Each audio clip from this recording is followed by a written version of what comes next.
Saya ingat dulu satu contoh misalnya. Waktu saya SMA kelas 3 kira-kira itu ya. Saya sangat dipengaruhi oleh seorang guru saya waktu itu. Guru saya ini seorang wartawan. Dia umurnya 40 tahun lebih waktu itu tapi belum menikah. Dan seperti tidak punya hajat untuk menikah. Walaupun akhirnya menikah juga itu. Cuma dia ini menguasai beberapa bahasa. Dia menulis di koran, dia berpolemik, dan dialah yang mengajarkan saya, ini guru bahasa Indonesia, sastra, dan mengajar saya menulis puisi. Puisi saya pertama kali dimuat di koran, di Harian Fajar waktu itu. Waktu saya kelas 2 SMP. Nah, karena dibimbing oleh guru ini. Jadi saya punya kekaguman yang luar biasa kepada guru ini. Guru ini itu punya satu cita-cita saja dalam hidupnya. Karena dia orang gila baca gitu ya. Jadi dia selalu mengatakan, saya cuma punya satu mimpi, pingin punya perpustakaan yang besar, hidup di desa, cukup hidup dari apa adanya, mungkin pelihara ayam, beternak dan seterusnya, dan yang penting dia bisa menyambung hidup. Jadi setiap kali dia ada uang, terima gaji, uang itu dipakai beli buku. Terus, memang kita tanya apa aja dia jawab. Waktu saya kuliah, saya ketemu juga dengan dosen seperti ini, dia menguasai 5 bahasa. Dia juga orang linguistik, dia juga mengajar saya bahasa itu. Kita tanya fikih dia tahu, tanya tafsir dia tahu, tanya hadis dia tahu, tanya sejarah dia tahu, tanya wawasan umum dia tahu. Dia mengajarkan saya Injil dalam bahasa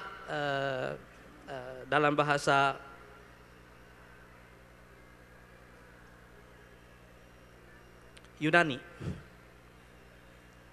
Tapi dia dari linguistik. Jadi saya punya keinginan juga waktu itu, waktu kelas 3 SMA saya keliling ke semua universitas yang ada di Makassar waktu itu. Terus saya ketemu orang-orang, ngapain ini orang-orang pada kuliah semua itu. Terus kuliah itu gunanya apa? Saya benar-benar tidak ada hajat waktu itu. Setelah saya lihat mereka ngobrol, saya punya perasaan begini. Kalau intinya adalah belajar, saya bisa mencapai apa yang dicapai orang dengan kuliah itu.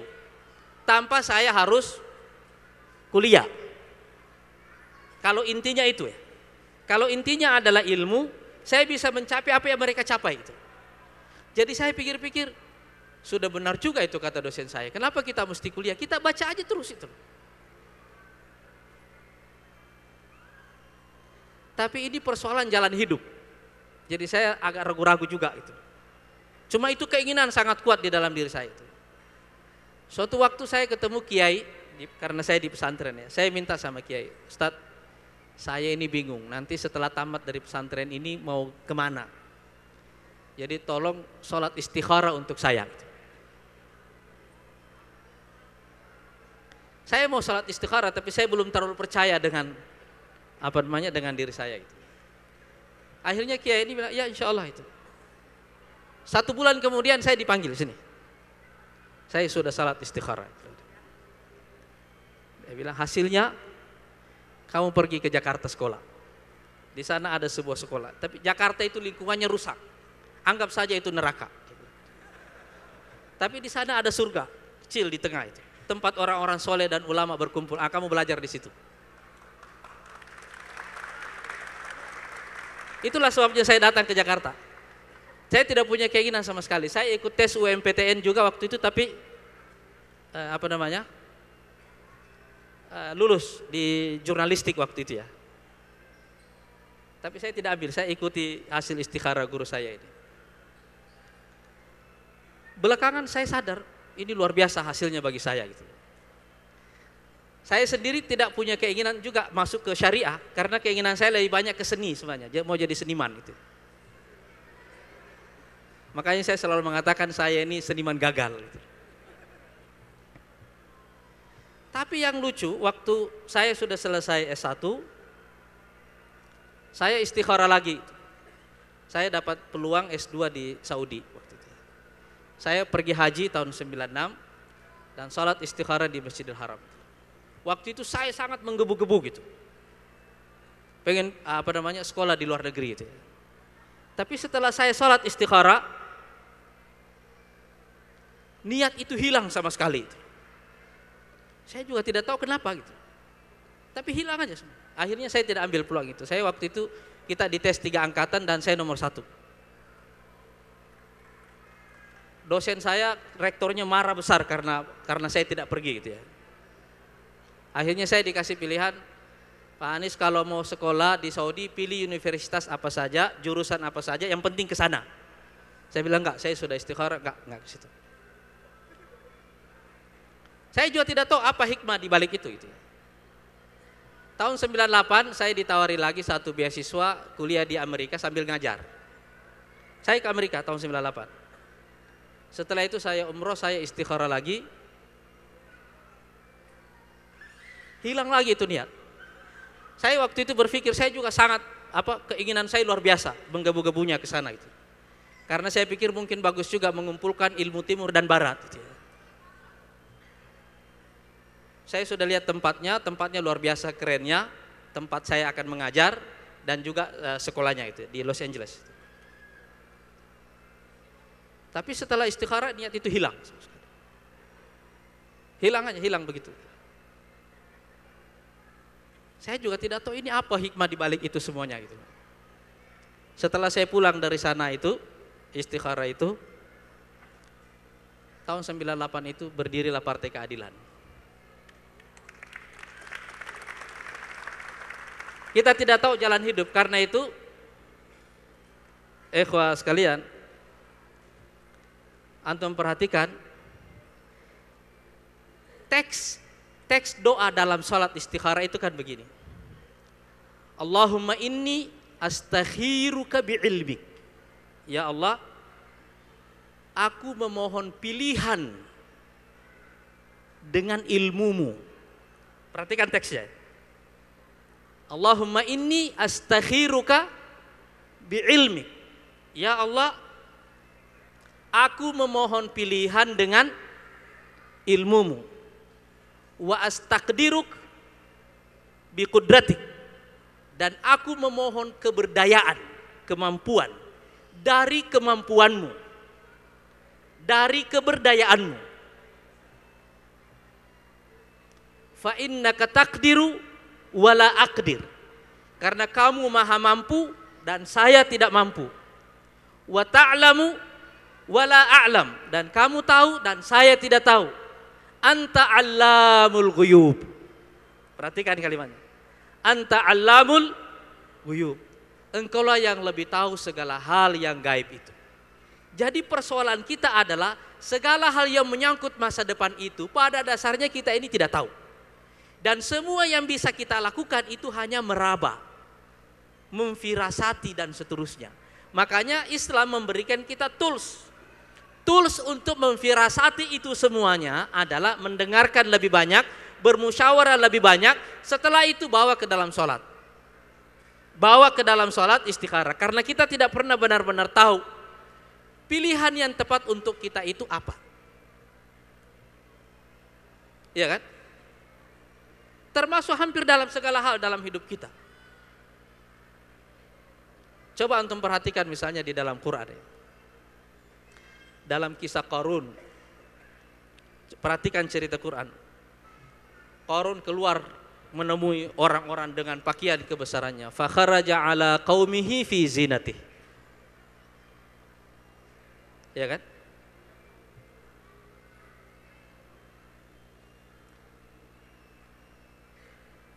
Keluarlah Qarun dengan pakaian kebesarannya itu menemui kaumnya. Dan perhatikan Al-Quran melukiskan reaksi orang-orang kepada penampilan Qarun ini. Qala alladzina yuriduna al-hayata ad-dunya ya laita lana mislama utiya Qarun. Orang-orang yang mengejar dunia berpikir, berharap-harap, coba kalau kita punya seperti apa yang dimiliki oleh Qarun.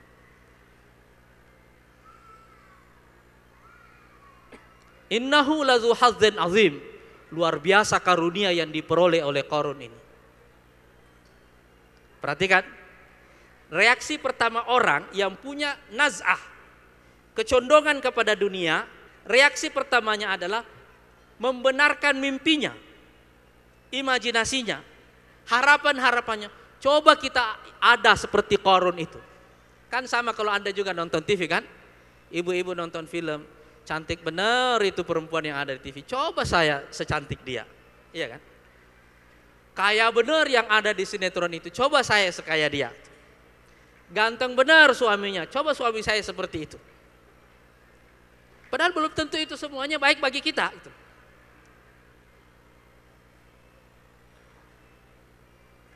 Tapi waqala alladzina utul ilm wailakum sawabullahi khairun lilladzina amanu wa amilus solihat.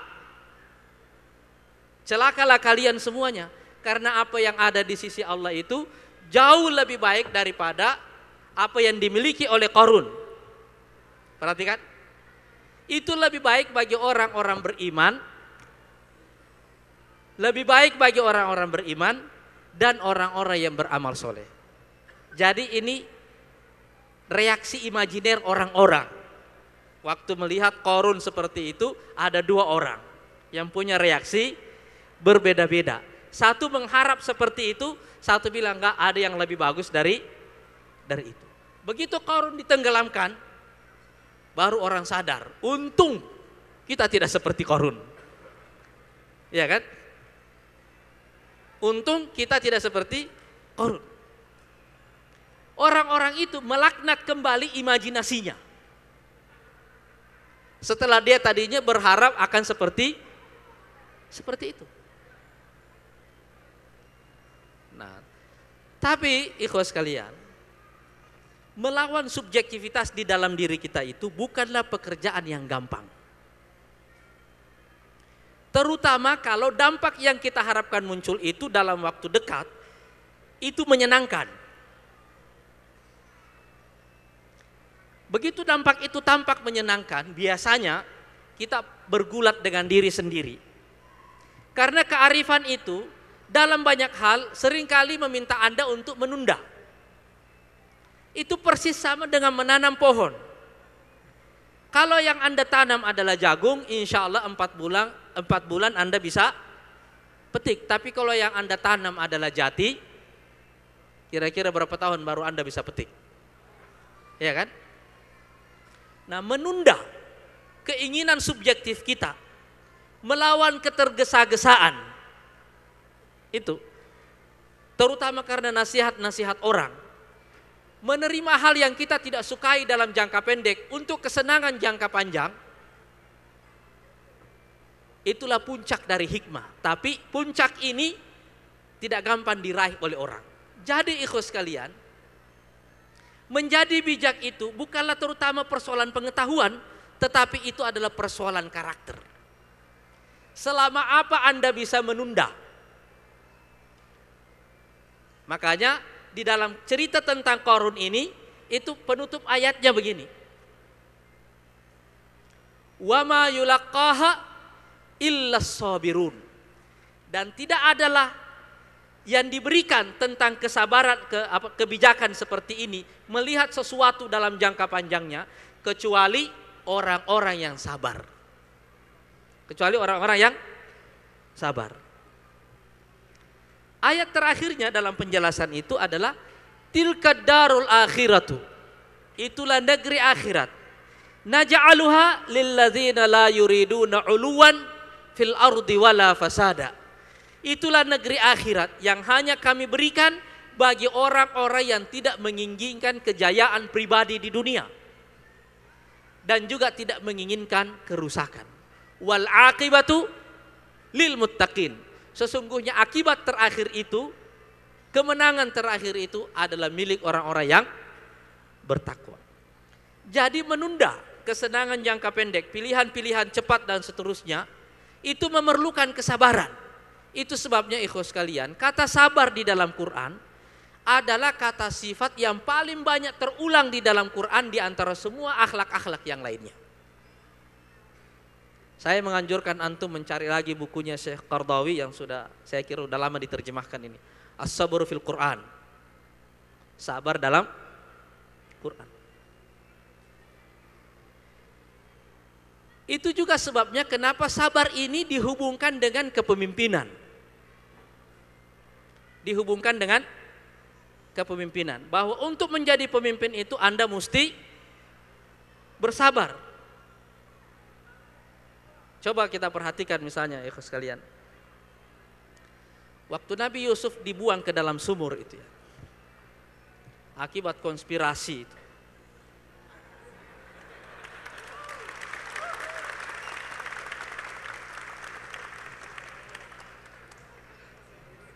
Waktu Nabi Yusuf berada di dalam sumur itu, turunlah ayat Quran. Ini di dalam surat Yusuf ya. Wa auhayna ilaihi. Dan kami wahyukan kepada Yusuf di dalam sumur itu. Latunabbi annahum. Nanti insya Allah kamu akan menceritakan kembali kepada mereka tentang peristiwa ini. Bi amrihim hadza, tentang peristiwa ini, wahum la yash'urun, dan mereka tidak sadar. Itulah yang membuat Nabi Yusuf di dalam sumur itu tenang. Oh, berarti Allah punya rencana. Dan semua ayat-ayat konspirasi di dalam Quran, saudara sekalian, itu selalu diletakkan di dalam konteks takdir.